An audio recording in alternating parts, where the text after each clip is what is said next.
All right, so now we're going to start talking about a STEMI, an acute myocardial infarction. So STEMI stands for, if you don't know this, ST elevation STEMI, right? MI is myocardial and I is infarction.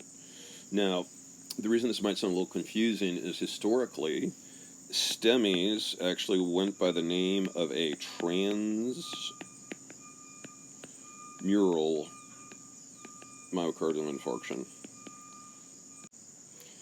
Now, with the advent of cath labs, the idea of a transmural MI or transmural MI has fallen out of favor because, to be perfectly honest with you, the name is not descriptive of the clinical situation. And so the reason is transmural is an anatomical description, but with the advent of EKGs in the cath lab, it becomes much more clinically relevant and precise to call it a STEMI. And the reason is, as we talked about before, you get an EKG. If the EKG shows ST elevation, they go to the cath lab. But it's always reasonable to go back and take a look at the idea of a transmural MI because it'll help sort of reinforce the concept of exactly what that is and what you're concerned about. All right, let's take a really good look at this. Notice how this is just beautiful. You have your myocardium over here. See how pink and nice and pretty it is? You have your pericardium over here, and you have your endocardium over here. I want you to take just a brief moment and look at really how beautiful that is. All right, so the blood vessel comes in here. Call it, I don't know, let's call the LAD, the left anterior descending. So your blood vessel, let's say, supplies all of this area. All right? So the blood vessel supplies not only the pericardium, but it supplies the endocardium, and it supplies this area right over here, the myocardium, which is essentially what pumps the heart. All right, now, so here's this beautiful, just wonderful looking LAD, and it's supplying the blood. There's a little blood cells going into this area of the heart, and it covers this area of the heart. Now, what's going to happen if we were to knock off this area? So we get a little plaque in here, it ruptures, next thing you know, there's no blood flowing over here. Well, let me show you what happens. This area over here that's supplied by this dies, totally dies, and it becomes this really sort of sickly, nasty looking blue stuff. Okay, and if it happens acutely, this whole part of the wall dies, which means the heart doesn't pump and bad things follow.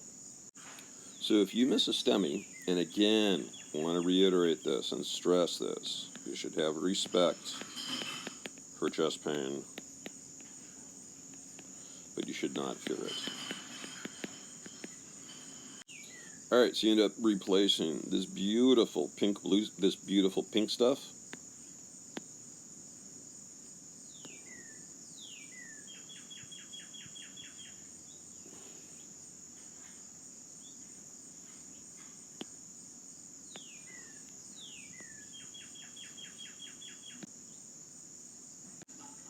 with this horrible, dead crap. Look at this. All right, compare this beautiful pink stuff to this stuff. All right, now just as an aside, this is actually a anterior septal MI. It's almost always caused by an LAD. Ignore the yellowish. And because it involves the entire anterior aspect of the heart and the septum, these things will knock you off relatively quickly. Now, importantly, one thing you really should note, and this is about, 3 to 4 days out. Here's a really important point. Please note this. This is an autopsy photo, which should speak volumes. We're now going to move on to what ST elevation looks like on EKG. But before we do, remember that case we talked about earlier with right arm pain? Well, and there's no left arm pain. So we send him home, right, because the EKG is normal and the troponins are normal, and, Things are a little bit busy, but, well, we'll be able to get let's say, a stress echo or some sort of scan in, I don't know, 96 hours. All right, guy should be fine. No left arm pain, right? Only right arm pain. So because it's on the right side, not the left side, the guy's odds of having an MI are extremely low. Well, congratulations, you've knocked this person off, because right arm pain is actually 1.5 times or something like that much more likely to be associated with an acute MI than left arm pain. Now, this is an important point. In medicine, we tell a story, right? So we love a narrative, and we particularly love narratives that tie together the physiology and the anatomy. So the classic of this is an acute appy. All right, so if we look at an acute appy, so with an appy, the classic story that ties all of this together is here's an abdomen, right? Here's the umbilicus. And the classic story we tell about an appy is the person starts with this weird sort of diffuse, visceral, periumbilical pain, and then that migrates down to the right lower quadrant. And the reason that happens is now because the appendix is irritating that area, you got right lower quadrant pain. And the idea is the difference between this visceral pain and the somatic pain. And it sounds wonderful, and it's a great story. Man, it ties together the anatomy and ties together the physiology. Here's the problem with that. Only 25% of appies present classically. So just because you don't see this doesn't mean they don't have an appy. You need to consider it.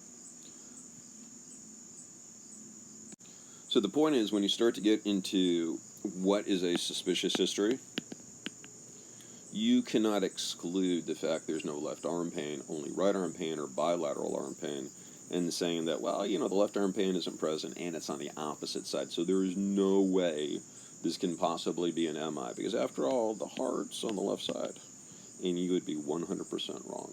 And we'll go into that later on. All right, so now next video we're going to look at what an ST elevation looks like in an EKG, and then we're going to bring it back with the anatomy.